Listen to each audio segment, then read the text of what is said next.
22 अप्रैल 2025 को पहलगाम में हुए आतंकी हमले में 26 पर्यटकों की मौत के बाद बिहार की सरजमी से पहली बार प्रधानमंत्री नरेंद्र मोदी ने न केवल आतंकवादियों और उनके आकाओं को मिट्टी में मिलाने की बात कही, बल्कि उन्होंने अंग्रेजी में बोलते हुए आई से टू द होल वर्ल्ड कहकर विश्व को भी संदेश दिया कि भारत इस कायराना हमले के बाद चुप नहीं बैठेगा।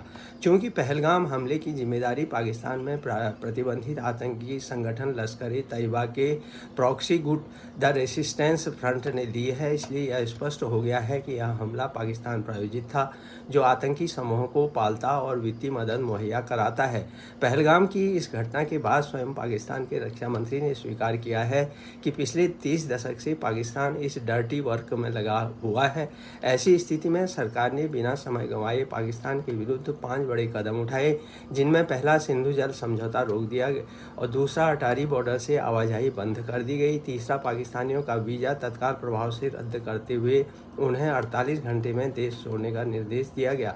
चौथा, पाकिस्तान में भारतीय दूतावास बंद करने के साथ ही भारत में भी पाकिस्तानी दूतावास बंद करने की घोषणा की गई और 7 दिन में पाकिस्तानी राजनयिकों को देश छोड़ने को कहा गया। पांचवा, किसी भी पाकिस्तानी नागरिक को अगले फैसले तक भारतीय वीज़ा न देने का निर्णय भी लिया गया। लेकिन उक्त कदमों में सरकार का सबसे महत्वपूर्ण कदम सिंधु जल संधि को स्थगित करना है, क्योंकि इस संधि को 1965 और 1971 की भारत पाकिस्तान की जंग, 1999 में कारगिल युद्ध के समय भी निलंबित नहीं किया गया था।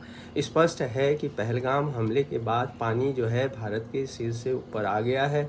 19 सितंबर 1960 को भारत और पाकिस्तान के बीच हस्ताक्षरित इस संधि के तहत भारत का पूर्वी नदियों रावी, व्यास और सतलुज पर नियंत्रण है, जबकि पाकिस्तान को पश्चिमी नदियों सिंधु, झेलम और चिनाब से पानी मिलता है।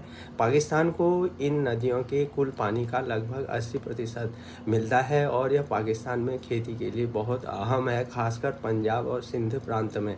पाकिस्तान सिंचाई है, बिजली, खेती और पीने के पानी के लिए काफ़ी हद तक इसी संधि से मिलने वाले पानी पर निर्भर है। अनुमान के मुताबिक पाकिस्तान के सकल घरेलू उत्पाद यानी जीडीपी का करीब 25% सिंधु जल व्यवस्था पर निर्भर है। इसलिए इस संधि के स्थगन के बाद पाकिस्तान पर पड़ने वाले प्रभाव का सहज ही अंदाज़ा लगाया जा सकता है। लेकिन यह भी सच्चाई है कि पहलगाम हमला जम्मू कश्मीर की आर्थिक संभावनाओं और वहाँ सामान्य होते हालात पर हमला है। पर्यटन कश्मीर की आर्थिक शक्ति है।